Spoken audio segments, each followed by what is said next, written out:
Untuk mendukung tutorial komputer, kalian bisa mengklik subscribe. Halo, selamat datang di tutorial komputer. Tutorial kali ini mengenai mengingat posisi putar video. Ketika kalian memutar video dengan menggunakan media player klasik home cinema, jika kalian sudah pernah memutar video, dia akan mengingat posisi di mana terakhir kalian menonton. Tetapi bagaimana jika tidak?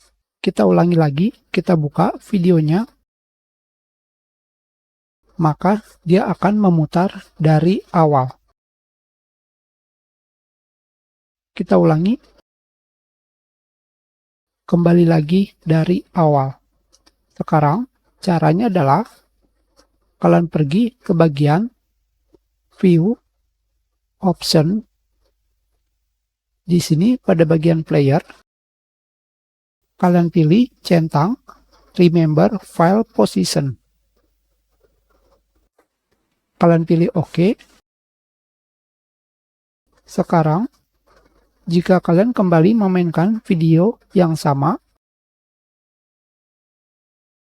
maka lokasinya akan kembali ke terakhir kalian menonton. Kita sudahi. Terima kasih.